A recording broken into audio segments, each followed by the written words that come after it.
직장인들은 치열한 야생 현장으로 가기 위해 대중교통을 이용합니다. 이들은 주차장에만 있는 자동차 보험료가 아깝다고 생각하죠.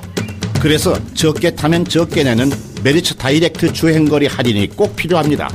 지금 확인해보세요. 메리츠 다이렉트 자동차 보험. 가입 시 유의사항을 확인하세요.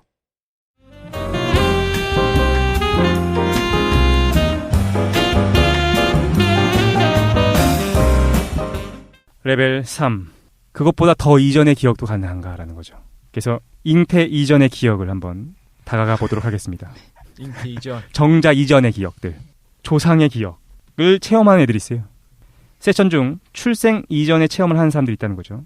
이런 체험들은 역사적, 문화적 정보를 정확하게 담는 경우가 많이 있습니다. 근데 독실이 얘기처럼 그래. 4,000회 정도의 세션을 진행했잖아요. 그러니까 모든 사람들이 어떤 자신의 조상을 체험하는 경우가 있는데, 많은 사람들이 그중에서 역사적 사실이 정확하게 부합하는 사람이 있고 그렇지 않은 사람이 있는 거야.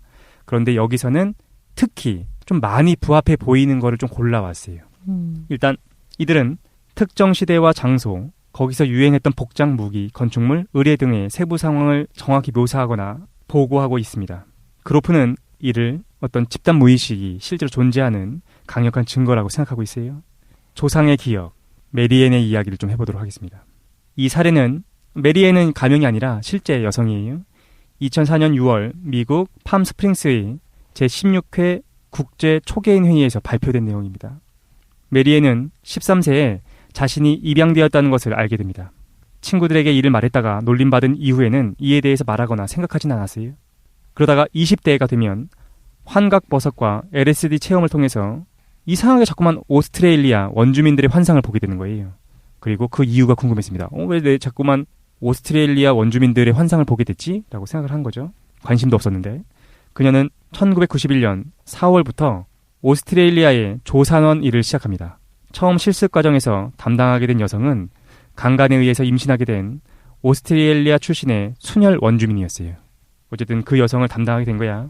메리앤은 열성적으로 여인을 도우려 했지만 그녀의 사적 공간을 자꾸 침해하게 됐습니다. 메리앤은 그녀와 시선을 맞추려고 애썼는데 이것은 사실 순혈 원주민들한테는 금기시되는 상황이었대요. 눈을 맞추면 안 되나 봐, 외부인과. 원주민 여성은 얼굴을 가리고 웅크려서 메리앤을 피했으며 메리앤에게서 나는 비누와 향수 냄새의 구역질을 일으켰습니다. 메리앤은 그래서 산모를 건드리지 않았어요. 원주민 여성은 결국 출산했지만 아기를 버리고 도망갑니다. 메리앤은 여기서 충격을 받아요. 이 일을 계기로 메리앤은 깊은 슬픔을 간직하게 됩니다. 그리고 자기네 조상들이 도대체 어떤 사람들이길래 궁금증이 생긴 거죠. 전통을 탐구하게 됩니다. 하지만 10년 동안 자신의 과거를 알고자 노력했지만 어떤 성과도 없었어요. 가족들을 찾기가 어려웠던 거야. 그러던 중 메리앤은 그로프의 홀로트로픽 세션에 참가하게 됩니다. 여기서 말하는 홀로트로픽 세션은 그거예요. 그 호흡법을 통한 세션을 얘기하는 거예요. LSD가 금지된 상태인 거죠. 환상 중에서 메리앤은 어린 시절에 여러 번 성폭행을 당하고 영어가 아닌 이탈리어를 사용하는 남자에게 강간을 당하는 기억을 떠올리게 됩니다. 세션 중에 그런 어떤 기억을 되살리게 되는 거야. 하지만 메리앤은 살면서 그런 일을 겪은 적이 없었던 거죠. 그리고 이상하게 그때의 기억, 이탈리어를 사용하는 남자한테 강간을 당한 기억을 떠올릴 때면 이마나 몸에 타박상의 흔적이 나타나곤 했습니다. 그 이후에도 그녀는 원주민 사회와 별다른 접촉은 하지 않았어요. 하지만 세션을 진행하면 계속해서 원주민들의 심상을 보게 됐습니다. 그리고 나중에는 꿈속에 원주민 노파들이 나타났대. 그래서 그들의 삼파수를 막 가르쳐주기도 합니다. 그래서 실제로 그녀는 이 꿈에서 봤던 그 삼파수를 토대로 해가지고 자신만의 삼파수 프로그램을 시작하기도 해요. 그러던 중 1995년 생모를 찾게 됩니다. 구세군의 실종자 부서에서 메리앤의 친할머니 그리고 삼촌들을 찾아낸 거죠. 하지만 그들은 메리앤과 어떤 관계도 회복을 원하지 않았습니다. 그리고 생모도 연결이 됐지만 그도 만나지 않으려고 하는 거죠. 메리앤은 실망하게 됩니다. 6개월 후 생모로부터 편지가 도착합니다. 그리고 편지를 통해 메리앤은 그동안의 체험이 어떤 의미를 갖는지 깨닫게 돼요. 편지의 내용은 다음과 같았습니다. 메리앤이 꿈속에서 봤던 그 환상 체험 속에서 봤던 그 내용이 생모의 내용이었던 거야. 이탈리아 남자에게 강간을 당하고 그리고 메리앤을 낳게 된 것이죠. 생모는 그 사건으로 상처를 받았고 수치심에 낙태를 시도했지만 성공하지 못했다고 합니다. 편지로나마 생모는 메리앤의 행복을 빌었지만 어떤 만남도 원하진 않았습니다. 이렇게 메리앤의 체험은 어머니의 기억이 전해진 거 정도로 끝날 뻔했지만 메리앤은 이상하게 이후에도 다른 환상들을 계속해서 보게 되는 거예요. 호흡 세션 중에서 그녀는 순혈 원주민 여성과 또 하나가 됐습니다. 그녀는 묶인 상태로 강간당하고 말을 탄 제복 차림의 남자 2명에게 얻어맞았어요. 그리고 2 아이를 빼앗겼고 휘발유에 적셔진 2 다리가 불에 타서 흉하게 일그러지는 환상을 자꾸 보게 됐습니다. 메리앤은 되게 충격적이었겠죠. 겁나기도 하고 하지만 그러한 심상들을 기록하고 스케치해 갔어요.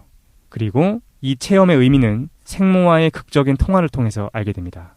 생모의 말에 따르면 메리앤의 외증조모의 삶이 메리앤의 체험과 일치했다는 거죠. 그리고 메리앤은 이를 증명해줄 기록물도 공동체와 개인사 부서라는 게 있나 봐. 거기서 받게 돼요. 그러니까 증거가 온 거야. 이 기록에서 메리앤은 실제로 외증조모의 2발이 그때 자신이 심상에서 봤었던 사건 때문에 심하게 화상을 입은 것을 알게 됩니다. 어쨌든 메리앤 얘기를 좀 마무리할게요. 메리앤은 외할머니와 외삼촌들을 찾게 되었어요. 아까는 친할머니와 그 친삼촌들은 안 본다고 했었는데 외할머니를 보게 된 거죠. 그리고 그들과 재회하게 됩니다. 그리고 그걸 통해서 메리앤의 고통은 조금씩 치유되었고 안식을 얻게 된 거죠. 질문 드리겠습니다. 오픈마인드 능력 측정 레벨 3. 이러한 세션 중에서 경험했던 어머니의 기억 그리고 증조모의 기억 이런 거는 상상이었을까요? 아니면 어떤 세포가 됐던 DNA가 됐던 어떤 유전적인 무엇인가를 통해서 전달된 기억이었을까요? 근데 자기랑 연결이 된 사람이 아니잖아요, 지금. 아니지. 엄마 그리고 외증조모. 메리앤의 엄마요? 네네. 네, 메리앤의 엄마에 대한 기억과도 연결돼 있었고 네. 증조모. 아, 메리앤의 증조모? 그렇죠. 아, 다른 사람에 대한 것이 아니고? 네, 쭉 네. 계통이 이어져 오는 거야. 그거에 대해 체험을 했다라는 거지. 이런 것이 가능하다고 생각하십니까? 아멘. 진짜로? 네. 거짓말하지 말고. 이거 그냥 전생 체험은 아니네, 생각해보니까. 전생이 아니라, 그지? 어머니와 외증조모의 체험인 거야. 다리가 뭐 불에 탔었다라고 하는 어떤 그 디테일한 기억이 외증조모죠. 네, 맞습니다. 증조모의 난자 안에 어떻게든 기록이 되고 어떻게든 그렇지. 그리고 그게 발생해서 태어난 다음에 다시 그 안에서 만들어지는 난자가 또 그 기록을 가진 채로 어머니의 기억을 포함한 채로 다시 해서 이제 메리앤이 태어났는데 그때의 그 기억을 다시 복원해낸 거잖아요. 그렇죠. 근데 생각해보면 내 신체 속에 있는 DNA 다 똑같잖아. 근데 전 너무 이거 궁금했었는데 예전에 인간의 유래할 때도 획득 형질이 유전이 안 되잖아요. 안 되죠. 네. 근데 개인이 경험하는 어떠한 의식적인 내용도 유전에 포함 안 돼요? 의식적인 거로는 포함될 수가 근데 이제 내가 획득형질이 생각하거나 유전이 안 된다는 게 이제 상식적으로 배운 거긴 한데 어떤 네. 연구 결과들에 따르면은 뭐 쥐한테 특정한 뭐 냄새를 피하도록 훈련을 시켰는데 네. 그 자손들도 그러더라. 이런 연구도 본 적은 있거든요. 어머니 제가. 쪽이기 때문에 이런 거는 가능할 수는 있어요. 예를 들면 미토콘드리아 같은 거는 항상 목에 유전을 하거든요. 네. 그 정자의 미토콘드리아는 난자 안으로 못 들어가요. 그래? 그래서 그런 것들 목에 그래서 뭐 이브를 발견했다 막 이렇게 미토콘드리아 이브 이런 얘기를 하잖아요. 최초의 여성 막 이렇게 해가지고. 처음 들었는데요. 아 정말 다음에 네. 한번 해주면은 차장님이 하면 재밌을 것 같아요. 그래요? 근데 이제 그런 어머니를 통해서만 전달되는 미토콘드리아도 분명히 DNA가 있어요. 근데 이제 획득 형질이 유전이 되지 않는다는 건 일반적으로는 뭘 말하는 거냐면 없었던 형질이 나타나지 않는다는 걸 이야기를 해요. 근데 이제 DNA의 양은 생각보다 적거든요. 네. 인간이 봤을 때 그 유전자의 개수가 생각보다 되게 적은 거예요. 보통 이 정도의 복잡성을 가진 개체라면 유전자가 처음에 한 10만 개 정도 있어야 될 것 같아 라고 생각을 했는데 그 휴먼 지놈 프로젝트, 게놈 프로젝트 인간 게놈 프로젝트를 시작했을 때 DNA 회독이 완료되고 있는데 유전자의 개수가 완료가 되고 있는데 너무 적게 나타나는 거예요. 지금 한 2만 개, 2만 5천원 개 정도밖에 없다고 이야기를 해요.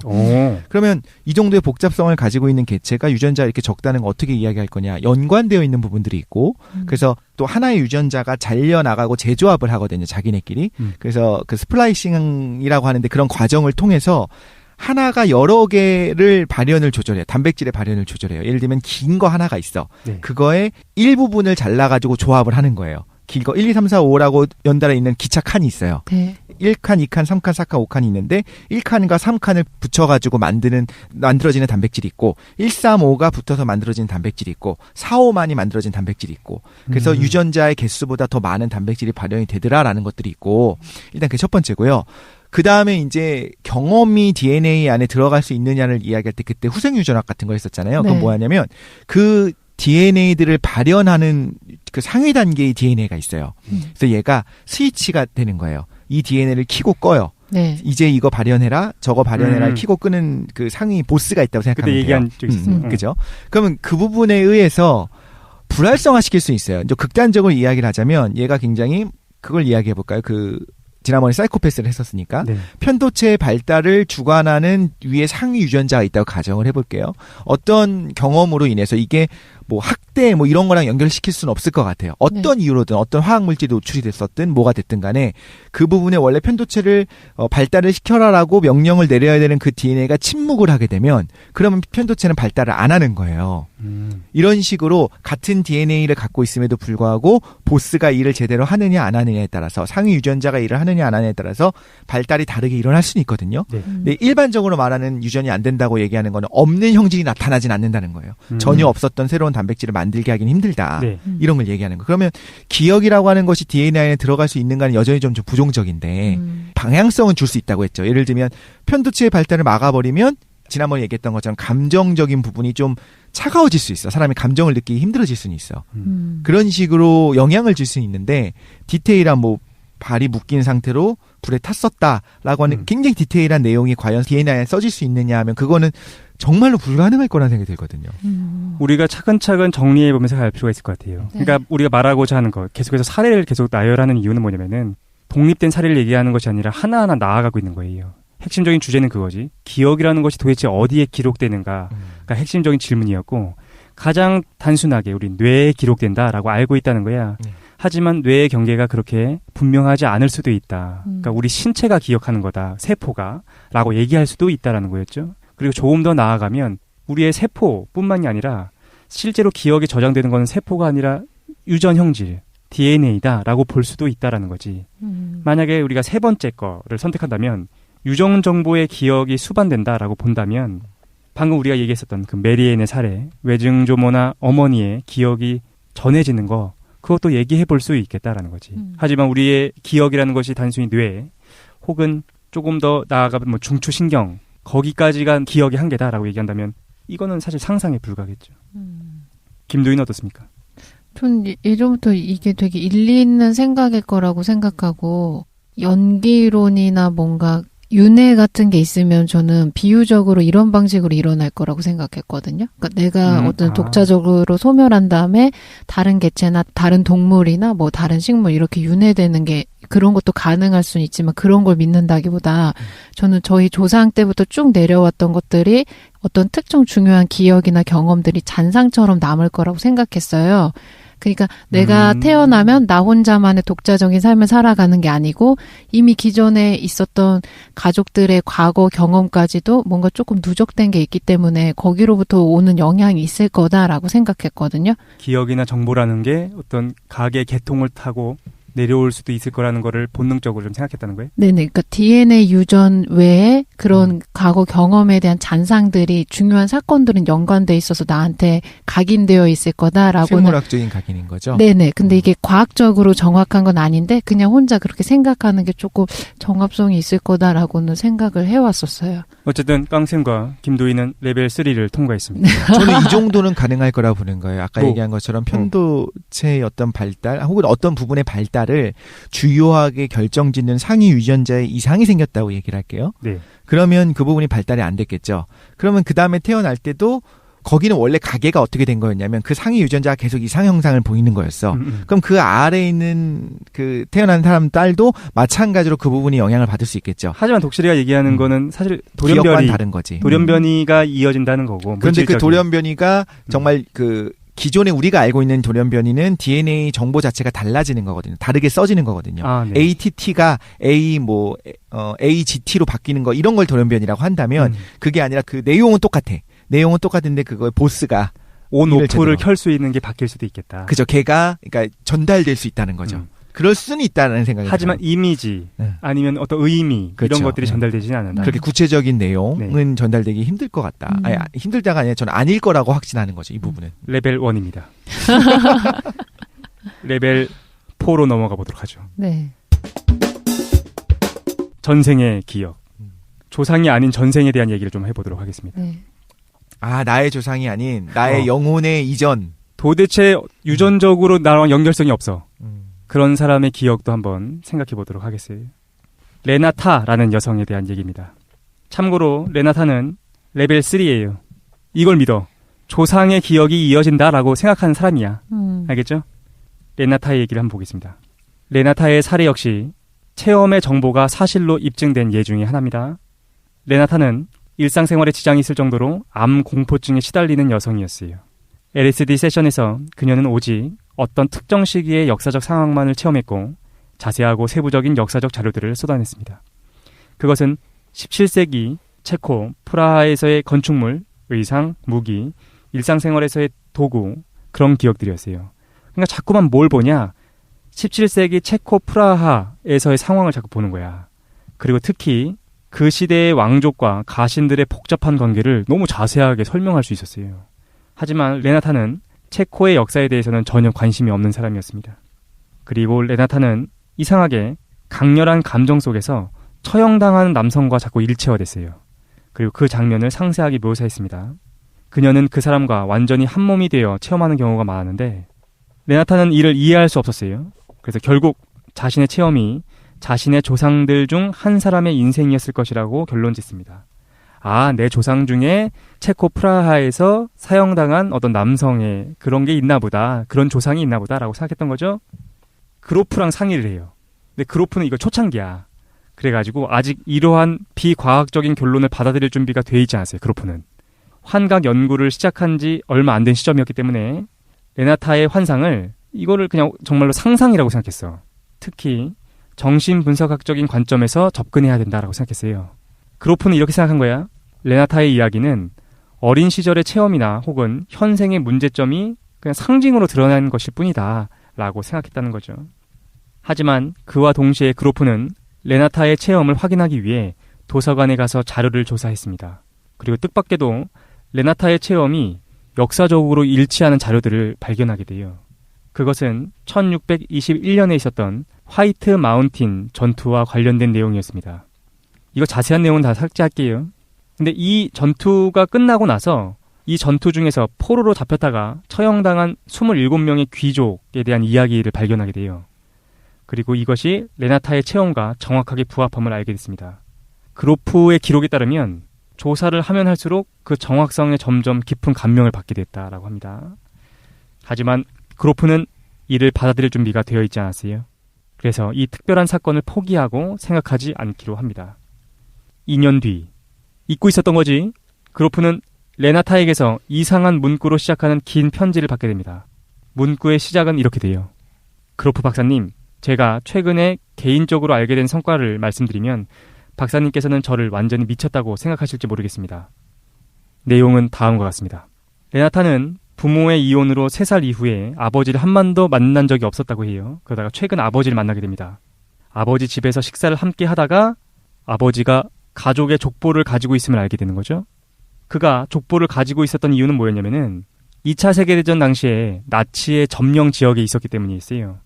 그 당시 점령 지역 내의 모든 가정이 현재부터 5세대 위까지의 유태인 혈통이 있는지 없는지를 입증하는 족보를 독일군 당국에 제출했어야 됐기 때문에 아버지가 조사를 했었던 거죠. 그래서 레나타의 아버지는 가문의 역사를 300년 이상 추적할 수 있었습니다. 결과적으로 레나타는 족보를 통해서 자신의 조상 중에 한 명이 화이트 마운틴 전투에 참여했었고 광장에서 공개적으로 처형당한 귀족들 중 한 명임을 확신하게 된 거죠. 레나타는 편지에서 신나서 이렇게 얘기합니다. 제가 그렇다고 했잖아요. 강렬한 감정으로 충전된 기억은 유전 정보에 각인돼서 미래 세대로 전해질 수 있다고요. 라고 이제 그로프한테 막 자랑하는 거죠. 내 생각이 맞았다. 조상의 기억은 전달되는 거다. 라고 막 자랑했다는 거지. 하지만 그로프는 뭔가 이상하다고 생각합니다. 뭐가 이상하지 않나요? 뭐 이상한 점 있나요 혹시? 그런 걸로는 없는데요. 조상이 아니다? 아니야. 그 증거가 확실해. 족보를 보고 경험적 자료를 보니까 레나타의 조상인 남성이 처형당한 게 확실해. 아, 그런데 처형당했는데 자녀가 있었나 봐. 처형당하기 이전에. 뭐 그럴 수도 있었고. 네. 그거를 근데 처형 당하는 거를 본 친척의 강렬한 기억이 뭐 전달됐을 수도 있겠죠. 그렇지. 독실이가 정확히 알고 있는데 음. 처형된 남성은 아니야, 그럴 리 없어. 그 강렬한 기억 있잖아요. 네. 그걸 어떻게 전달했어? 유전 물질로. 처형당했는데. 네. 그러니까 그로프가 이상하다고 생각하는 거야. 레나타는 자신의 조상에 대한 유전적인 물질을 통해서 자기가 기억을 한다고 생각하지만 실제로는 전달된 유전 물질이 없다는 거지. 자녀가 있으면 처형당하기 이전일 테니까. 그렇지. 그렇습니다. 그래서 그로프는 고민하다가 레나타의 말에 모순이 있다고 생각하게 돼요. 그러니까 일단 아무튼 간에 DNA라고 하는 물질적인 걸 통해서 전달된다는 거는 인정하고 시작하네요. 모두가. 서양의 이 집단의 사람들이. 동양을 오게 되면은 비물질적인 세계가 있다라고도 생각하잖아요. 아니, 레벨 3에 쌈이요? 해당하는 사람들이 이렇게 생각하는 거죠. 이 정도 레벨 수준의 쌈이요? 인간들은 그렇죠. 이 정도밖에 못한다. 그렇습니다. 그래서 그로프는 이상하다고 생각하는 거죠. 오케이. 처형 당시의 상황은 어떤 정보도 후손에게 전달할 수 없기 때문이다 라는 겁니다. 질문해 보도록 하죠. 뭐 말할 줄 알겠다. 레벨 4. 내가 너희를 왜 질질 끌고 하는지 알겠지. 네. 오픈마인드 능력 측정 레벨 4. 이거 어떻게 믿을 수 있습니까? 조상의 기억이 아니라 조상이 아닌 사람의 기억이 세션 중에 나한테 드러나게 되는 거죠. 유전적 물질로 이어진 게 아닌 거야. 하지만 어떤 기억이 세션 중에 이상 현상과 함께 발견되게 되는데 그것이 사실을 반영할 수 있다고 생각합니까? 우연으로 이런 일은 너무나 많이 일어날 수 있을 것 같아요. 처형이라는 게 그렇게 드문 일이 아니었잖아요. 실제로 뭐 당시에는 정말 많았으니까 그냥 본 거야 그거를. 받고 얘기하면은 환상인 무조건, 거고 우연히 맞은 거다. 저도 서형당한 걸 본 적이 있는 것 같아요라고 생각하면 제 위에 뭐 19대라고 제가 얘기했죠. 19명 중에서 그 처형당하는 거를 본 그 효수되어 있는 목을 본 사람이 한 명도 없을까 과연? 이 조상 중에 당연히 있겠지. 이 책 이름이 왜 환각과 우연을 넘어선지 알겠죠?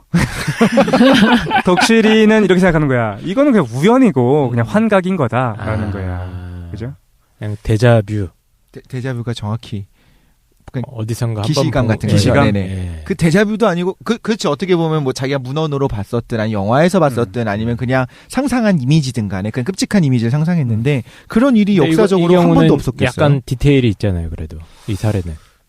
그런데 내가 디테일을 너무 압축하긴 했지만 너무 디테일이 많아떨어지는 거야. 이런 지금 들으면서 이런 생각을 했어요. 제가 그 안에 세션에 들어가요. 그래서 나 이런 걸 봤어요. 이렇게 하면서 내가 뭔가 이렇게 상당히 디테일한 내용을 막 지어내서 얘기를 해.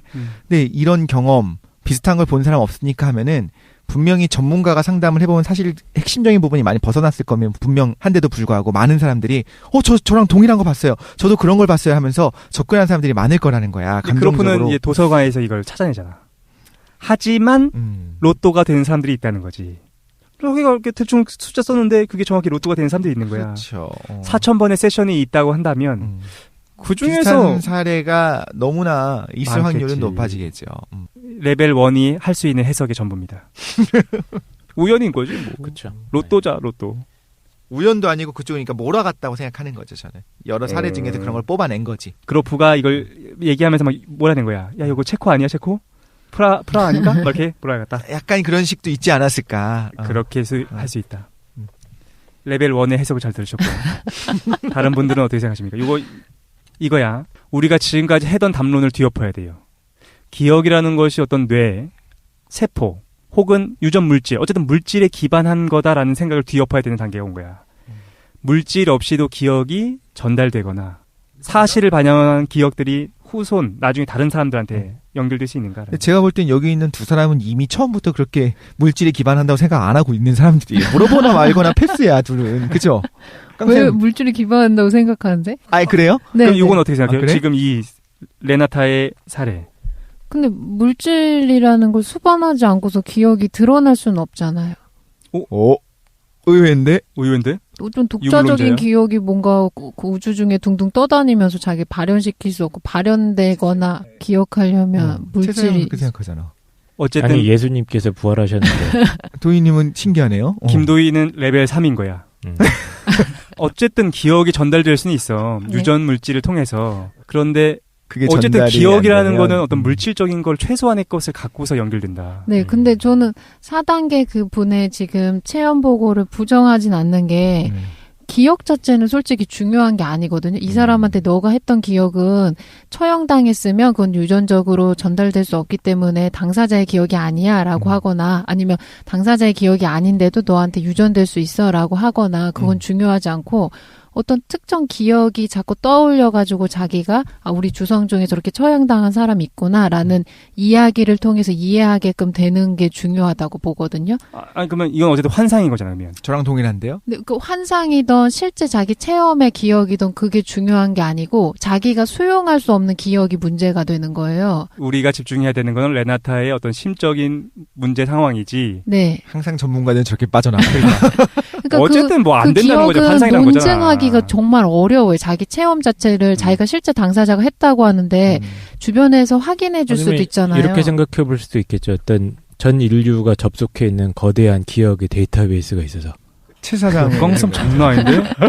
저와 함께 레벨 5로 그 갑시다. 진지하게 알겠습니다. 깡생 그걸 믿으시는 거예요? 그 데이터베이스. 솔직히 얘기해봐. 진지하게. 안 믿지. 진지하게요? 유물론자잖아. 너 레벨 0이지. 지금 솔직히 얘기해봐. 종교학과니까 답을 아니야, 나 알고 정자였어. 있는 거야. 정자까진 된다. 나 정도였던 것 같아요. 아. 네. 조금 도희님의 어떤 견해에 질문을 하나 하고 싶은 게 있어요. 예를 네. 들면 그때 그 죽은 처형당한 사람이 마지막 내쉬는 숨이 있었을 거 아니에요? 네. 그 사람 숨결. 몸에 있었던 숨결 안에 있었던 수많은 산소, 이산화탄소 그런 분자의 떨림 안에 기억이 들어갔어. 예를 기억에 들면. 담지지 않은 쩐다. 분자다. 기억 그러니까 그 분자의 운동 안에 그 끈 안에 촉근 안에 그 분자의 운동 안에 양성자의 움직임 안에 그 사람의 기억이 담겨서 그 다음에 그걸 내가 들이쉬는 과정에서 내 몸과 하나의 융합이 됐다고 생각해 볼게요. 그 탄소가 나의 몸을 잃었어. 그리고 하필이면 그게 나의 정자를 형성했어. 그럼 이런 식으로 물질을 기반하잖아요. 그러니까 물질이라는 거 하는 걸 통하잖아요. 네네. 그러면 그 기억은 전달될 수 있다고 생각하세요? 그게 만약 가능하다면 전 그거 가능하다고 차라리 생각해요. 그걸 선택하겠다. 저는 그게 정합성 있다고 생각해요. 이 세션 하는데 가서 내가 강의를 할 거야. 강의해. 어. 그럼 이런 이야기를 해. 우리 몸은 탄소는 순환한다. 그리고 산소 너무 많거든요. 그래서 분명히 지금 내 몸 안에는 마리 앙뚜아네트의 몸에 있었던 탄소의 몇 개는 들어가 있을 거다. 그러면서 그리고 분자의 운동은 이렇게 이루어져 이렇게 하면은 이걸 믿는 사람들은 다 내 말 듣고서 그렇다. 과연 그래. 그러면서 우리는 모두 연결돼 있어. 이렇게 믿을걸요? 새로운 이론이 탄생했습니다. 차근차근 탄소 내려온 거죠. 윤회설. 기억이라는 것은 어디에 수반되는가. 첫 번째, 뇌. 두 번째, 우리의 신경. 그 다음에 또 나아가서 이제 세포까지인 거죠. 그리고 세 번째로는 DNA. 어제 유전 정보. 네. 그리고 마지막에는 탄소와 산소. 원자. 원자의 독특한 움직임 안에 기억이 담겨 있다. 촉근의 떨림. 그런 것이 쩔어. 기억을 담지할 수도 있겠다. 네. 라고 주장하면 믿을 정도로 마음이 열려 있는 그 정도는 사람들이 아니겠지. 아니겠어? 네. 네. 할 것 같은데. 근데 그러나? 이렇게 막 뭐 허황돼 보인다라는 기억 자체까지 나온다고 해서 그게 문제될 거라고 생각하지 않거든요. 왜 그러냐면 자기가 예를 들어 기억을 떠올리는 LSD 체험을 하면 정말 수십 가지 수백 가지 기억이 떠오를 거란 말이에요. 그 중에서도 그 자기가 처형당한 기억에 꽂히는 거는 그게 지금 자기 경험이랑 어떤 문제를 일으키기 때문에 그걸 꽂히는 거예요. 네. 수백 가지의 기억이 떠올랐을 때 무수하게 그냥 지나가는 기억들은 중립적인 기억인 거예요. 거기에 뭔가 강렬한 감정이 결부되어 있지 않거나 그게 자기한테 지금 뭐 심리적인 문제를 일으키지 않거나 그런 건 자연스럽게 그냥 스쳐 지나가는데 특정 자기가 꽂히는 기억들이 있는 거죠. 그리고 걔가 왜 일어났는지 왜 자꾸 궁금하냐면 그 기억에 대해서 자기가 경험을 이해하지 못하거나 받아들이지 못하기 때문에 그걸 이해하고 알고 싶어서 그러는 거거든요. 근데 이제 맞아. 김도인의 방식으로 사실은 그로프나 세션에 참가한 사람들 자신의 문제를 해결하기 위해서 접근한 건 맞는데 네. 내가 여기서 이제 집중하고자 하는 거는 사실이냐 아니냐. 그 기억의 기억이라는 것이 것이. 어디서 왔는가라는 거지. 근데 이제 독실이가 독특한 의견을 줬잖아요. 산소와 탄소, 그 다음에 촉근의 떨림. 아니 이렇게 내가 그걸 팔면 네. 그 안 약을 팔려. 팔면 안 팔릴 것 팔려. 같다는 거야. 근데 이제 일반적으로 레벨 5에 이르게 되면 또 더 궁극의 단계가 있군요. 그렇습니다. 물질을 기반하지 않는 게 나오겠지. 그렇지. 브라운만 만약에 의식에서 나왔겠지. 맞아요. 그리고 이런 것도 가능해요. 뇌파라고 하는 것 자체도 전자기파, 그러니까 뇌에서 일어나는 신호 자체가 결국에는 전류거든요. 네. 그럼 그 전자기파가 옆 사람에게 동조가 되지 않냐 하면서 근거를 이렇게 내는 거야. 자꾸만 하품하면 너희가 다른 사람들도 하품이 전염되잖아. 원래 감정도 전염되게 되어 있어. 그러므로 그때 봤었던 그 충격적인 사형 현장, 처형되는 현장을 봤었던 사람들의 심리에 그 기억이 남아있고 그 전자기파가 다른 사람들과 동조가 된 그러면 거야. 독실이 머리가 거대한 그 전자기파 발생 장치란 뜻입니까? 그건 제가 이해할 수 있습니다. 사실 뭔가 뇌파라고 나오고 하는 있는 것 거 같아요. 자체가 그런 거죠. 그렇게 생각할 수 있는 근데 거죠. 아무리 얘기를 해도 우리 지금 어떻게 하고 있냐면은 자꾸만 물질적 기반에서부터 그쵸. 얘기하는 거죠. 네. 그리고 심지어 이제 철학적에서 얘기하면 그 정신과 육체의 분리, 그렇습니다. 이원론적인 어떤 우리 근대의 세계관 그 틀 안에서 이 현상을 해석하려다가 보니까 이제 뭐 뇌파가 튀어나가는 것이 아니냐 이런 이야. 해석을 하는 거죠. 우리 스테파노 레벨 5였군요. 우리가 몰라봤는데 예. 이제 우리 손을 잡고 끝날 때가 다 됐지만 2부로 넘어갑니다. 네. 그래서 일단은 이 2부부터는 그냥 내가 생각한 거예요. 레벨 5는 그로프가 못 따라오는 것 같아. 그래서 서양이니까. 그러니까 그래서 제가 한 단계 더 미친. 나아가도록 네. 하겠습니다. 레벨 5. 그러니까 우리가 이렇게 볼 수밖에 없어. 물질을 좀 포기하자는 거죠. 기억이 담기는 것, 정신이 담기는 그 수반을 자꾸 물질에서부터 얘기하고 싶은 어떤 우리는 그런 정상과학의 상황에 놓여 있다는 아니 거지. 물질이 시작점이라는 게 아니고 물질이 없는 것 자체의 상태를 어떻게 증명할 수가 없는 거예요. 의식 자체만 있는 거에 대해서 우리가 그 의식이 기억을 담지하고 있다는 거는 언제 경험할 수 있냐면 물질에 수반되어 있을 때만 경험할 수 있는 거죠. 물질에 수반된다는 특징이 반드시 필수 필요하다? 조건이라는 거지. 물질로부터 모든 정신현상이 귀결된다라고 해서 물질이 제일 원인이라고 보는 건 아니에요. 전자기파는 물질이에요. 근데 궁금한 게. 광자니까 물질로 봐야 되나? 물질, 네, 그 동양철에서는 그것도 다 그냥 기적으로 표현해, 물질. 아, 그래요? 네. 어쨌든 빨리 갑시다. 마지막 레벨 5가 기다리고 있습니다. 파르메니데스 생각나네요. 지금 말씀하신 부분은. 이제 모든 것을 떨쳐버리고 우리 다 함께 초월적 세계로 가도록 가겠지. 합시다. 2부 아카식 레코드. 이게 되게 전통적으로 내려오는 그 얘기가 있어요. 서양에서 내려오는 건데 우주적 기억의 저장소가 있다라는 거야. 그리고 제 얘기가 끝날 때쯤엔 여러분은 깜짝 놀라게 될 거고 그리고 특정 기업에 투자하고 싶게 될 겁니다. 특정 기업이요? 결론이 그거였어. 뭐 또 차렸어? 말도 안 되게 투자하고 싶을 거예요. 첫 번째, 아카식 레코드에 대한 얘기를 할게요. 레벨 5입니다. 아카식 레코드는 신비학, 오컬트라고 하죠. 거기서 이제 우주와 인류의 모든 기록을 담은 초차원의 정보 집합체를 말합니다. 구글이 한 1000년 정도 지나면 클라우드 같은 거. 얘가 되지 않을까 네. 생각이 드는데. 근데 이거 잘 들어야 돼요. 여기서 말한 아카식은 산스크리트어예요. 아카샤라는 단어에서 왔는데 여기서 말하는 아카샤는 원인 물질이라는 의미로 사용됩니다. 그러니까 힌두교 신비주의 전통에서는 이 아카샤라는 것이 자연의 사원소죠. 불, 공기, 흙, 물 이런 것들을 만들어내는 원인 물질 정도로 얘기를 한대요. 그래서 모든 사유, 언어, 행위로 인해 발생하는 모든 진동은 아카샤에 지워지지 않는 흔적을 남기게 되는데 이것이 영원한 우주의 기록을 남게 된다는 거죠. 전자기파네. 그렇네. 전자기파가 사원소를 건드리네. 독실이가 때려 맞췄어요. 쩐다. 어쩐지 정합성 있더라. 조금만 더 들어가 볼게요. 그러니까 근원 물질을 이제 아카샤, 근데 그걸 이제 아카식이라고 바꾼 거야. 네. 근데 아카샤라는 단어는 어디서 기원되느냐? 고대 티베트어에서 기원됩니다. 여기서 말하는 아카라는 거는 공간, 창고, 보관을 의미하고 샤는 하늘, 숨겨진, 비밀스러운 등을 의미해요. 그래서 아카샤를 번역하면 보이지 않는 저장 공간 정도가 되는 거죠. 클라우드, 네. 인터넷 정도 될 것 같기도 한데 그래서 아카식 레코드라는 거는 아카샤라는 신비한 공간에 담긴 정보들의 도서관을 얘기합니다. 이게 굉장히 많이 나와요. 서구 전통에 보면 자꾸만 신비 체험을 하는 사람들 있잖아요. 예언을 하는 사람들이 어디에 갔다 오냐고 얘기하냐면은 빛나는 도서관에 갔다 왔다는 얘기를 해. 너 예언했지? 그 예언 어디서 가져왔어? 그럼 이 사람이 어떤 초월적 경지 속에서 자꾸만 빛나는 도서관에 가서 빼서 정보를 보고서 온다는 거야. 그게 아카식 레코드로 굉장히 많이 다뤄지고 있는 용어예요. 우리는 낯설지 모르지만 되게 중요한 단어 중에 하나다. 그래서 빛을 보나 보다.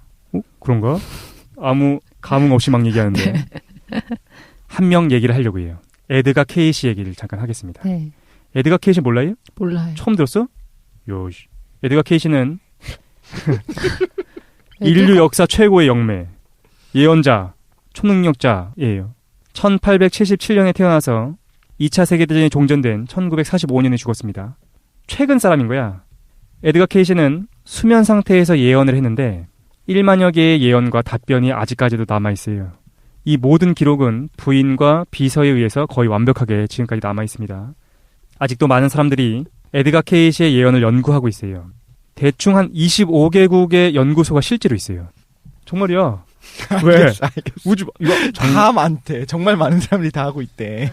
야, 에드가 케이시 진짜 유명한 사람이에요. 어떻게 모를 수가 있냐? 모르는데. 야, 장난 아니네. 에드가 무슨 추리소설 있지 않아요? 작가? 아닌가? 에드가 앨런 포요? 아, 네. 어쩐지 익숙하더라, 그 단어. 야, 어쨌든 에드가 케이시 얘기 뭐 잠깐만 하죠. 뭐 그렇게 중요하게 인생을 다룰 필요는 없으니까 아주 어릴 때 신비한 여인을 만나요. 그래서 그녀에게 사람들을 도우며 살고 싶다라는 말을 하게 되거든요. 에드가 케이시가. 그리고 이러한 초능력을 갖게 됩니다. 근데 예언을 하면서 대가로 돈을 받은 적은 없어요. 우리가 알고 있는 굉장히 많은 유명인들이 에드가 케이시를 찾아가서 문제를 해결하고 옵니다. 실제로. 기독교인이었어요. 하지만 윤회를 믿었습니다. 왜냐하면 자신의 전생을 기억하고 있었어요. 독실한 기독교인이었대. 대표적인 예언 몇 가지만 좀 얘기해볼까요? 연도순으로 보면 맞은 것도 있고 틀린 것도 있어, 사실은. 근데 왜 이 사람이 중요하게 다뤄지느냐? 보통 예언들은 좀 막연하게 하잖아요. 이 사람은 연도나 월을 얘기하는 경우가 있어요. 그래서 되게 중요한데 1929년에 있었던 세계 대공황을 예언하기도 합니다. 미국 주식시장이 붕괴할 거다라는 예언을 6개월 전에 해요. 그리고 2차 세계대전이 일어날 것, 그리고 종전될 것도 정확하게 얘기합니다. 2차 세계대전이 일어나기 전 4년 전이죠. 1935년에 독일, 오스트리아, 일본이 손잡고 전쟁을 일으킬 것이다 라고 예언하죠. 근데 잘 생각해야 돼. 이 사람은 어떻게 예언을 하고 있는 거냐면은 수면 중에 있어요. 잠을 자. 그러면 이제 잠재의식 속에서 보여지는 것들을 이제 잠꼬대처럼 얘기한 사람이야. 그리고 45년에 2차 세계대전이 종전될 것이다. 실제로 이렇게 예언해요. 나치의 몰락으로 세계대전은 막을 내린다라고 예언을 하게 됩니다. 그리고 죽죠. 45년에 죽었으니까. 그리고 이런 예언도 남겨. 세계대전이 끝난 이후 유대인들은 이스라엘로 돌아올 것이다. 그 예언도 맞았지. 왜냐면 1948년에 이스라엘이 건국되니까. 체르노빌 원자력 발전 사고도 맞추고 체르노빌 원자력 발전 사고는 연과 월까지 맞춰요. 이렇게 얘기했대. 1986년 4월이 되면 원자로 분화구에서 시작된 거대한 불길이 소련을 뒤덮을 것이다. 이렇게 예언했다고 해요. 그리고 소련 붕괴도 예언하고 아직 일어나지 않은 것도 좀 몇 개 있습니다. 뭐요? 대표적으로는 이제 3차 세계대전을 예언했대. 몇 년도? 이건 연도가 없어요. 미래에 올 것이다라고 얘기했고. 꼭 그러더라. 그건 나도 말할 수 있을 것 같아. 그리고 일본 열도가 침몰할 거다라는 예언도 남겼는데 과학자 아니야 그냥? 이게 진짜 문제가 돼. 왜냐면은 예언 중에서 머스트가 붙은 게 하나도 없대. 근데 이상하게 유일하게 일본 열도가 침몰할 거에만 유일하게 머스트가 붙어있다는 게 반드시 침몰할 거다. 연도가 나와 있어요? 얘도 연도 없어요. 침몰해야 한다 아닙니까? 반일주의자. 그러니까 그래서 실제로 교토대학교의 아키무라 교수가 이걸 비난해요. 이거는 예언이 아니라 저주다 라고 하면서 비난하기도 해. 어쨌든 사해 사본이 발견될 거다. 케네디가 암살될 거다. 이런 걸 적주시켰죠. 제가 말하고자 하는 건 이겁니다. 어떻게 이걸 알았느냐 라고 사람들이 물어보니까 아카식 레코드 얘기를 합니다. 그러면서 이렇게 얘기해요. 자기는 홀 오브 레코드, 그러니까 기록의 방이라는 곳에서부터 정보를 보고 온다라는 얘기를 하게 됩니다. 그리고 이 기록의 방에 대한 예언도 있어요. 근데 이제 홀 오브 레코드는 이집트에서 내려오는 전설이에요. 실제로 기자 스핑크스 조각 밑에 홀 오브 레코드라는 모든 기록에 저장된 도서관이 존재한다는 것이 이집트 전설이 내려와. 하지만 이건 발견되진 않았죠. 그런데 신비주의자들은 이 기록의 방이 이렇게 생각해. 도서관이 아니라 아카식 레코드에 접속할 수 있는 장소일 것이다 라고 추측하고 있어요. 근데 이 에드가 케이시가 이 기록의 방에 대해서도 다음과 같이 예언합니다. 야, 이게 중요해. 이 얘기를 하려고 이걸 얘기한 건데 이렇게 예언했어요. 1998년이 되면 기록의 방이 발견되어 열릴 것이다. 이를 통해 인류는 새로운 시대로 이동하고 지구의 역사는 스핑크스의 오른쪽 어깨에서 찾게 될 것이다. 무슨 말인지 모르겠어. 98년에요? 1998년에 기록의 방이 열릴 거다. 인류는 새로운 시대로 이동하게 될 것이다. 근데 이거에 대한 기록의 방이 열린다고요? 네. 그때 스타크래프트가 이거에 대한 해석은 없어요. 천재인데. 그러네. 아니야. 브루드워가 나왔던 것 같은데. 스타크래프트가 아니고 아닌가? 제가 좀 찾아봤습니다. 네. 1998년에 뭐가 있었는지 좀 검색해보니까 구글이 설립됐어요. 놀랍죠? 근데 이때 구글이라는 이름이 아니라 백럽이라는 이름으로 설립된 해가 1998년이었어요. 현재 구글은 전체 인터넷 검색의 3분의 2, 전 세계 70% 장악하고 있죠. 야, 혹시 구글이 계속해서 발전한다고 쳐봅시다. 근데 생각해보면 도대체 무수히 많은 사람과 역사와 모든 정보들이 저장된 곳은 인터넷 공간. 그건 도대체 어디 있습니까? 보이지도 않고 만질 수도 없고 물질적이지도 않은 무엇인가 어떤 가상의 허공에 있지 않나? 구글 데이터 센터가 있어요. 아, 그렇구만. 아, 그게 안타깝네. 하지만 우리는 구글 데이터 센터에 가는 게 아니잖아. 우리가 알고 있는 그거는 이제 원형적인 게 아니라 물질적인 거고 실제로의 우리가 알고 있는 저그, 프로토스 아니면은 인간의 역사는 어디 있냐는 거지. 그 안에. 원형적인 모습은 허공에 있지. 혹시 아카샤가 아닐까라는 생각을 갑자기 떠올리게 됐어요. 만약에 이렇게 생각이 든 거예요. 이거 이제부터는 내 생각이야. 구글이 점점 발전합니다. 알파벳이 됐잖아. 알파벳을 이름 바꿨어요? 그 알파벳이라는 법인으로 다 통합됐어. 구글이? 이름도 잘 잃었지. 알파벳 주가 점점 오르고 있는데. 사면 안 돼요. 그렇죠. 각자 판단하는 걸로. 그런데 이 알파벳이 10년이 되고 20년이 되고 그래서 1000년, 2000년이 지난 거예요. 거기서 혹시 눈뜬 의식이 생긴다면 정보의 바다에서 눈뜬 의식이 생긴다. 지금 공각기동대로 가시는 겁니까? 공각기동대를 이어붙여 봅시다. 인용사. 근데 그 어마어마한 정보라는 것이 먼 미래에 계속 발생할 수도 있을 것 같은데 혹시 과거에 있었던 고대 어떤 신비주의자들이 보고 왔었던 그 아카식 레코드가 그냥 먼 미래에 있을 어떤 정보 공간은 아니었을까라는 생각을 혼자 막 해봤어요. 오픈마인드 능력 측정 레벨 5. 어떻게 생각하십니까? 구글 얘기는 집어치우고. 내가 4개는 참았는데 이건 못하겠다. 네, 여기선 저는 못하. 저는 여기서 포기. 구글 얘기는 뺍시다. 이건 내 네. 생각이었으니까. 근데 이 얘기를 하고 싶었던 거예요. 기억이라는 것이 도대체 어떻게 남게 되는가라는 거죠. 혹시 물질적 기반과는 무관하게 기억이라는 것이 존재할 수 있는 것은 아닌가라는 거지. 어떻게 생각하시나요? 오늘 설마 너 오늘 엑스파일처럼 끝내려고 하는 거예요? 제일 싫어하는 결말인데. 마지막은 엑스파일로 열린 결말. 어떻게 생각하세요? 근데 물질에 수반하지 않는 기억이라는 것이 존재할 수 있다. 영적 존재를 믿느냐는 질문도 아니고 그냥 거기까지는 가지 말고 우리가 뇌, 세포, 유전 물질 아니면은 뭐 탄소, 산소 거기까지는 모르겠어. 야, 조건까지 너무 어려운 문제야 그거. 어쨌든 우리가 생각할 수 있는 생물학적 어떤 물질에 기반하지 않은 기억이라는 것이 존재할 수 있냐는 거지. 철학자 중에 베르그송이라는 베르그송 학자가 계시지 않습니까? 네. 그래서 네. 프랑스 20세기 초반에 네네. 이제 선풍적으로 한 획을 그으셨던 분이고 그분 제가 이제 그 철학과 학교 다닐 때 수업을 잠깐 들은 게 기억이 납니다. 저도 책을 좀 읽어는 봤는데 사실 기억은 하나도 안 나고 너무 어려운 책이라서 물질과 기억이라는 책이 있어요? 그래? 네, 책 제목 자체가. 베르그송만 알고 있지 책은 몰라. 네. 그분 같은 경우는 이제 일종의 물질이라고 불려질 수 있는 것과 완전히 독립해서 존재할 수 있는 어떤 순수하게 정신적인 것들이 다 뭉쳐 있는데 그건 이제 그 핵심적인 일종의 영적인 존재죠, 그렇죠? 그래. 네, 영혼이란 거의 핵심이 기억이라고 파악을 하거든요. 네, 그래서 인간의 어떤 그 영혼이라고 일단 얘기를 할게요.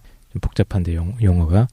영혼이 지각하는 능력을 가지고 있는데 이 지각하는 능력을 통해서 이 외부의 이 물질적 존재들의 이미지들을 포착을 합니다. 네. 사진을 찍거나 영상을 찍는 거죠.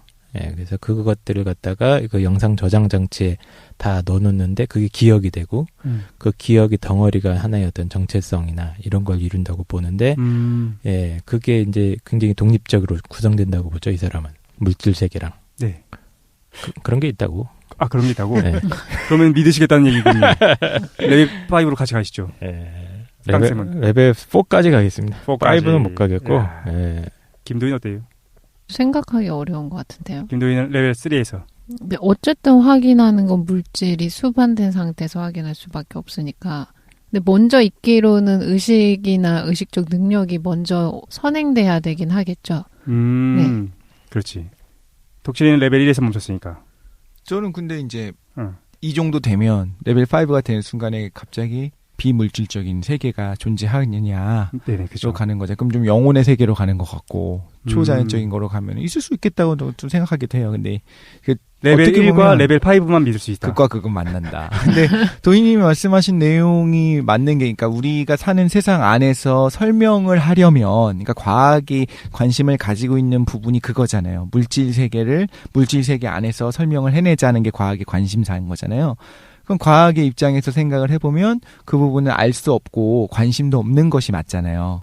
기억이라든가 무언가가, 의식적인 무언가가 비물질적인 게 존재하느냐 안 하느냐에 관심이 없고, 이 안에서 일어난 현상들이 이 안에 있는 물질적인 것들로만 설명을 해내는 것이 과학이라고 한다면, 그래서 1단계까지밖에 못 받아들이는 거고, 그게 아니라 네가 개인적으로 믿기에 비물질적인 것이 존재가 있다면, 비물질적인 존재가 있으면 당연히 기억도 있겠지, 의식이 있을 거고, 그렇게 생각하면 또 그것도 가능하지 않을까. 근데 이거는 과학도로서의 어떤 그 생각이 아니라 정말 개인적인 어떤 신념 같은 그런 거죠. 덕실의 정체성을 정확히 반영하고 있는 것 같아. 덕실이가 믿고 있는 거는 끝과 끝인 거죠. 네. 1레벨과 5레벨. 양가 감정. 양쪽만 믿을 수 있다. 중간은 의심스럽다. 그렇군요. 토론을 조금 진행해 볼 수 있을 것 같아요. 아주 짧게. 어쨌든 이런 연구를 하고 있는 사람들이 있어요. 제가 좀 레벨 5에서 좀 많이 치우쳐 가긴 했는데, 실제로 비일상적인 정신 상태, 의식 상태에서부터 체험하는 것들, 그런 거를 가지고서 이제 연구하고 사례를 모으고 있는 사람들이 많이 있는 거죠. 학문적으로 정립돼 가고 있고. 내가 정말로 물어보고 싶은 건 이거야. 이런 것들을 우리가 어떻게 받아들여야 되는가라는 거죠. 비일상적인 의식 상태에서 개인적 환시가 단순히 상상이 아닌 어떤 태아기의 기억, 조상의 기억, 혹은 전생의 기억이라는 이 주장을 우리가 어떻게 받아들일 수 있을 거라고 생각합니까? 이러한 학문 연구, 타당하다고 생각해요? 아니면은 문제가 있다고 생각합니까? 어떻게 생각하십니까? 이게 지금도 꽤 연구가 되고 있는 걸로 알고 있고, 제가 얼핏 들은 이름으로는 정신과학회. 정신과학회. 네, 뭐 정신 또 과학이라는 이름 붙이더라고요. 뭐 그렇죠, 항상 그렇죠. 네, 그래서 어떤 정신이 현대 과학으로 이해할 수 없는 영역이 있긴 있으니까 그 부분에 대해서 탐구를 하고자 하는 거는 뭐 의미 있는 시도라고 생각을 하는데, 아까 말씀했듯이 이제 주관적 체험의 영역을 어떤 잣대로 읽어내야 되는지에 대한 문제가 항상 남는 거죠. 그렇지. 반증 불가능성이 없어. 주관적 체험이다 보니까. 그러면은 반증 불가능성이 없다는 거는 옳고 그름이라는 걸 얘기하기가 좀 어려워지는 거고, 참과 거짓, 옳고 그름을 구분할 수 없는 것을 우리가 학문으로 볼 수 있을 것인가에 대한 주장으로 이걸 반박할 수는 있을 것 같긴 해. 예전에 그런 식의 말씀을 하셨었죠. 학문이라고 하는 것이 꼭 객관적이고 좀 이런 거여야 되느냐. 교육에서 그런 얘기 했던 것 같은데, 저는 그 생각을 했어요. 저는 지구의 기억을 가지고 있어요. 그래서 지구와 나는 하나야. 보통 이렇게 얘기하잖아요. 자연과 난 하나다. 그래서 나는 차가운 먼지들이 뭉쳐서 뜨거운 하나의 구체가 되었고, 뭉치면서 너무 뜨거웠어. 그래서 내면에 뜨거움이 느껴져. 내부에서 너무 고통스러운데 왜 그런가 했더니 핵분열이 계속 일어나서 내부가 뜨거워요. 진짜 지구가 그렇듯이. 그러다가 이윽고 큰 비가 내리면서 표면은 식었어. 그래서 겉은 차가워졌고 아주 얇은 딱딱한 덩어리를 가지고 있어. 이걸 내가 막 환상으로 봐요. 네. 그러면서 이런 주장을 하면 사람들이 미친놈 아니야 하면서 보통은 무시하겠죠. 많은 사람들이. 근데 일부 집단이 있는 곳에 가서 내가 그걸 봤다라고 이야기를 하면, 그리고 거기에 이런 신비스러운 것들을 잘 믿는 어떤 지구 과학자가 있다면, 그럴듯한데? 하면서 받아들이고, 내가 그 증언을 하고 난 다음부터 비슷한 환상을 보는 사람이 막 늘어날 것 같아요. 나도 그걸 봤어. 어느 날 그걸 봤더니 차가운 애들이 소용돌이 치면서 뭉쳐서 뜨거워졌어. 내면은 아직도 여전히 뜨겁고 바깥은 식었어. 막 이런 식의 환상을 보는 사람이 증가할 것 같은 거예요. 그럼 비슷한 생각을 했어요. 그러면은 그런 것이 있고 그것이 과학적인 근거가 있었다. 과거에 실제로 그런 일이 있었다라고 하는 것들의 배경 설명이 있게 되면, 많은 사람들이 공통적인 걸 본다고 한다면 어디다 비중을 두고 연구를 진행해가는 것이 옳은가라는 생각했거든요. 지구와 난 하나다. 자연과 하나가 되자. 혹은 뭐 장자가 이야기했었던 거, 이런 거 굉장히 존중하거든요. 의미도 있고요. 그리고 과학이라고 이름을 안 붙이면 좀 너무 이거 좋은 것 같아요. 이런 식의 어떤 체험들, 개인의 체험들이 삶을 다르게 해주니까 아까 도희님이 하셨던 견해인 것 같아요. 왜 그런 생각을 하는지가 중요한 거고, 그것이 그 사람을 어떻게 만지느냐가 중요한 것 같은데, 이런 유사과학을 과학이라고 이름을 붙이고 과학의 범주로 끌고 들어오면서 되게 당당하게 너네가 연구하고 있는 현대 과학만이 과학이 아니야, 이것도 과학이야 라고 이야기하는 건 좀 위험할 뿐더러, 그런 시도들 자체가 좀 부정적이니까 못마땅한 것 같아요. 과학이라고 하는 명확하게 정의되어 있는 그 이름을 안 붙이면 돼. 근데 물론 이러면 과학이라고 하는 건 그냥 단어일 뿐이잖아. 그럼 나도 이렇게 명사를 붙이고 싶어. 그럼 그런 건 해도 되겠죠. 근데 계속적으로 정상과학으로 들어오는 시도를 좀 별로라고 생각하거든요. 동일하게 저는 종교도 기독교인으로서도 하는 말이긴 한데 기독교의 모든 어떤 교리들이라든가 그런 교회 안에서 이루어지는 역사들이 혹은 성경 안에 써 있는 것들이 전부 다 과학이야. 이건 과학이야라고 하면서 끌고 들어온 시도를 조금 별로라고 생각을 하거든요. 종교 과학 이런 건 안 된다. 그렇죠. 네네네. 제가 그렇게 생각하는 것처럼 이 부분도 마찬가지가 아닐까. 서로의 영역을 인정해주면 돼요. 근데 이것도 과학이고 과학적으로 근거가 있어라고 이야기하는 건 개인적으로는 좀 부정적이에요. 그냥 독실이가 거부하는 거는 그걸 거부하는 건 아니야. 이 사람들의 체험이 단순히 환상이다라고 무작정 얘기하기는 좀 어려운데. 단순히 환상인데. 정말? 레벨 1이니까. 근데 이제 이러한 노력들, 이러한 시도들에 대해서는 인정한다라는 거야. 네. 그런데 다만 이걸 이제 과학이다라는 이름을 붙이는 거에 대해서는 적절하지 않아 보인다라는 거지. 네. 김도인 어떻습니까?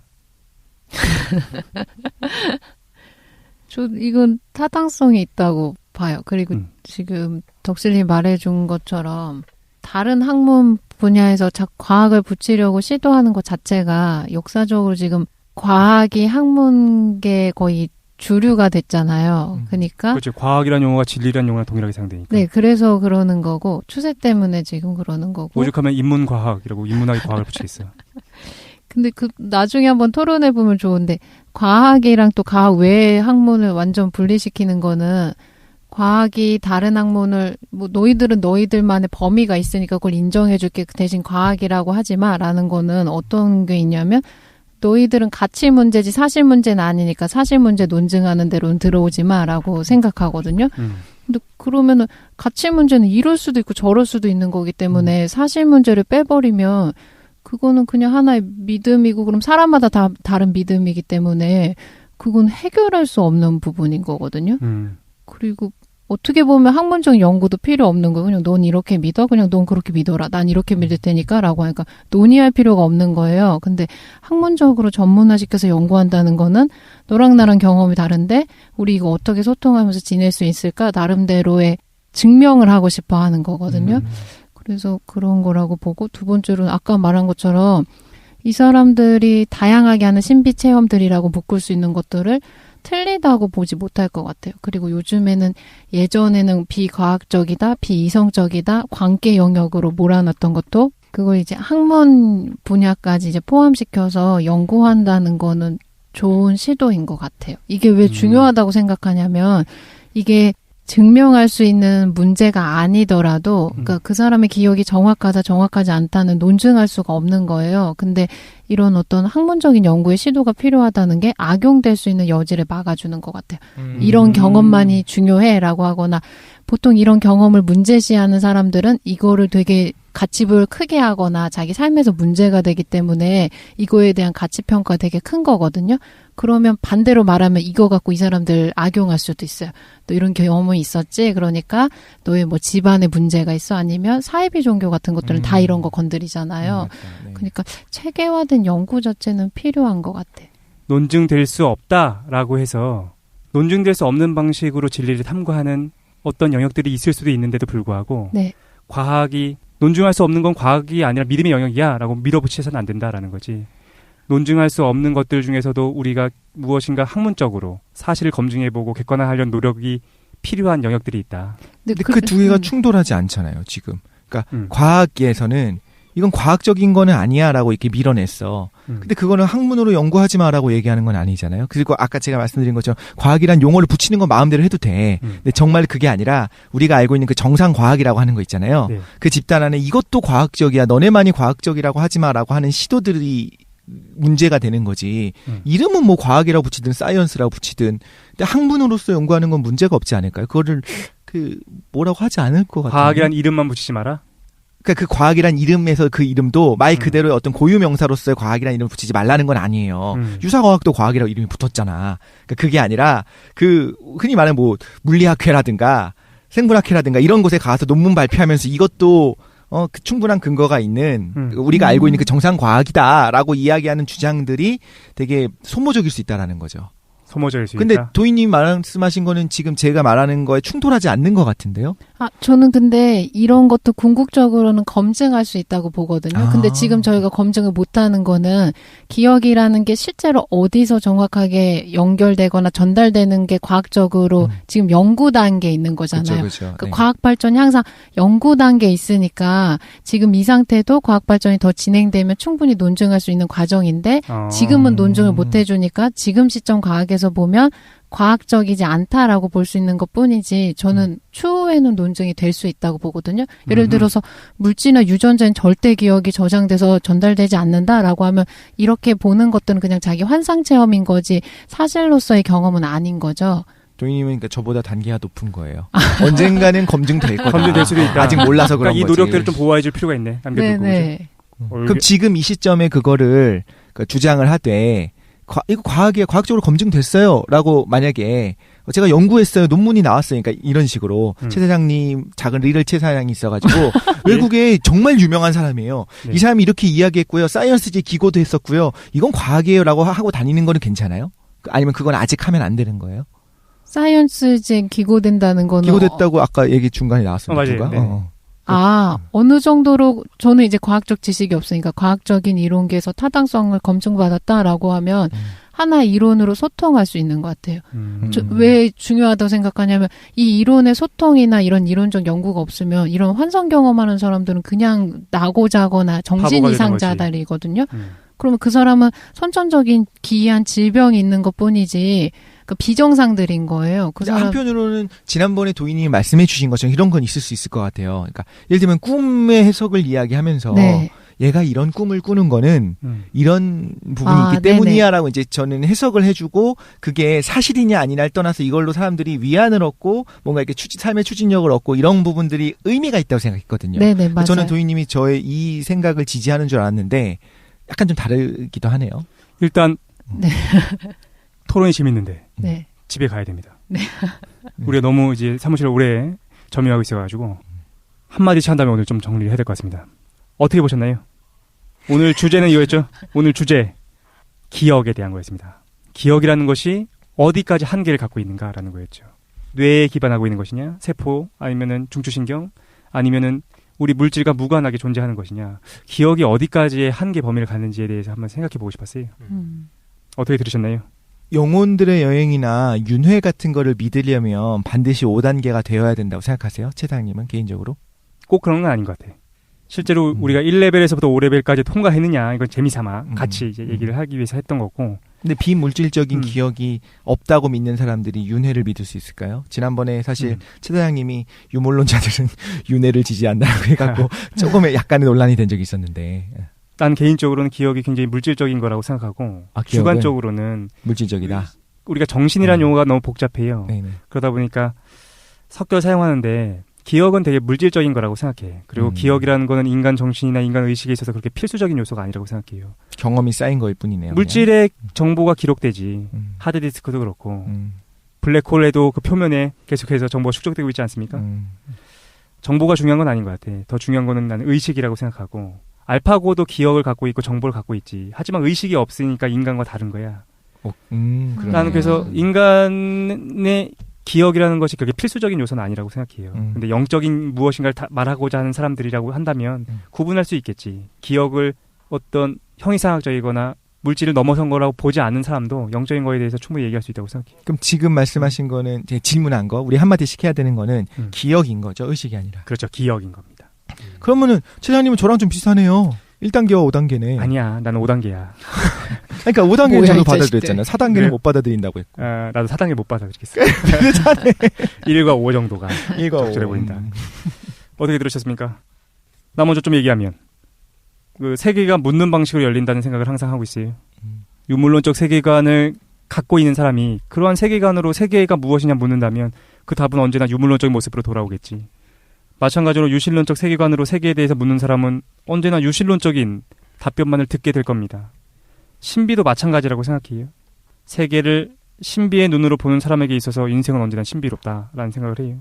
우리의 정신이 단지 육체에 종속되어 있지 않다는 거, 나의 정신이 세계에 영향을 미친다는 관점은 무미건조한 나의 삶을 활력있게 만들어주는 건 아닌가. 그래서 가져왔어. 너희들의 삶에 활력을 좀 주기 위해서. 해석적인 부분으로 가졌습니다. 집중하신 거네요. 사실이냐 아니냐를 떠나서 그게 중요하다. 아까 김도인이 했던 얘기랑 비슷하긴 하지. 의미가 중요한 것 같아. 이걸 우리가 어떻게 해석하고 받아들이느냐. 저도 되게 비슷해요. 결국에는 아까 도인이 말씀해 주셨던 거에 공감하게 되고 꿈의 해석을 얘기를 들을 때도 비슷했었는데 과학도로선 사실 이런 얘기를 받아들이기가 힘들어요. 예전에는 훨씬 더 격하게 만약에 한 3회쯤에 이걸 했었다. 4, 5세기 끝나고 또 격렬하게 이야기를 했겠죠. 나 또 개욕 먹고 난 하다 털렸겠지. 그런데 지금 생각에는 뭐라 말하기 힘든 것 같아. 그러면서 사실 이거 여부는 저는 아니라고 믿어요, 사실. 1단계, 5단계, 나머지 1, 2, 3, 4, 5는 정말 2, 3, 4는 아니라고 생각하는데, 중요한 건 이건 것 같아요. 이런 거를 추구하는 사람들이 있어. 내가 볼 때는 말도 안 되는 것 같은데 그 안에서 위안을 얻기도 하고, 누군가는 어쩌면 거짓말을 좀 사용해서 돈을 버는 사람도 있을 수도 있겠지. 책을 써서 내고. 근데 아무튼 간에 그런 사람들이 있거든요. 이런 사람이 있다는 걸 인정하고 그냥 받아들이고, 그냥 그거를 관찰하는 거 있잖아요. 그리고 또 하나는 이거예요. 우리 팟캐스트에 도대체 이걸 내가 왜 하고 있어야 되냐는 생각을 아마 3회, 4회, 5회, 6회 한 10회 정도를 계속 이런 식으로만 나갔으면 4, 5세기 특집부터 시작해서 하나 그거 그만해야겠다는 걸 했을 수도 있어요. 근데 지금은 이런 논의가 어떻게 보면 굉장히 비과학적이죠. 사실 비과학적이고 의미가 없게 느껴질 수도 있는데 지금은 되게 이게 의미가 있는 것 같아요. 때로는 내가 믿는 것과 정말 다른 것 같은 거에 대해서 그래? 한번 생각해볼까? 검증도 한번 해볼까? 근데 이게 가능성이 있는지 한번 반박이 가능한지 생각해볼까? 이런 식의 다양한 사고를 하는 것이 저도 이제 해석적으로 생각하는 건데 되게 삶을 풍요롭게 만드는 것 중에 하나가 된다는 생각은 들어요. 참 너희들의 생각이 많이 바뀌었다라는 거를 느끼게 됩니다. 정말. 저는 짧게 끝내겠습니다. 온마니 반메오. 아살람 알라이쿰. 아멘. 아멘. 예. 감사합니다. 네. 뜻도 말씀해 주시죠. 기억의 문제는 사실 좀 되게 흥미로운 주제인 것도 같고 저희가 이제 사실 과학적인 얘기는 이번 방송에서는 거의 다 빼고 진행했던 것 같은데 언제 뭐 시간 되면 또 기억에 대해서는 따로 다뤄보는 게 재미는 있을 것 같아요. 근데 어쨌든 기억 속에서 어떤 사람들의 기억 체험을 통해서 태 사장님께서 또 어떤 뭔가를 끊임없이 탐구하고 계신다는 거 존경스럽습니다. 감사합니다. 예. 같이 갑시다. 레벨 5로. 가겠습니다. 잘 들었고 오늘 아까 저는 덕실님이 하신 얘기 되게 공감하거든요. 이런 거를 저도 처음에 팟캐스트 녹음할 때는 관심 분야도 아니고 그리고 정말 왜 이렇게 생뚱맞은 얘기해? 이렇게 생각했을 수도 있는 건데 이제 2년 동안 듣지 않았습니까? 그러니까 요즘에 어떤 생각을 하고 있냐면 좀 타당할 수 있다라는 생각을 하고 그 부분에 대한 생각이나 고민하는 시간 같은 것들이 생기는 거예요. 오늘 같은 경우도 저렇단 얘기 왜 하지? 라고 생각하는 게 아니고 저런 거에 대해서 진짜 어떻게 생각하지? 저런 경험한 사람들이 진짜 있을 텐데 그 사람들이 살아가는 세상, 저 사람들이 바라보는 시간들은 나랑 정말 다른 모습일 텐데 그거는 어떤 모습일까? 이렇게 생각해보는 것 자체가 한 개인이 사고하거나 고민할 수 있는 힘을 되게 키워주는 거 아닌가라는 생각을 하게 됐어요. 그렇군요. 네. 일단 긴 시간 동안 고생 많이 하셨고 마무리해야 될 것 같습니다. 네. 다음 시간에 더 재밌는 걸로 새로운 주제가 시작되는 거죠? 아직 어떤 거 할지는 결정 못했는데 더 재밌는 주제로 돌아오도록 하겠습니다. 네. 긴 시간 동안 고생하셨습니다. 수고하셨습니다.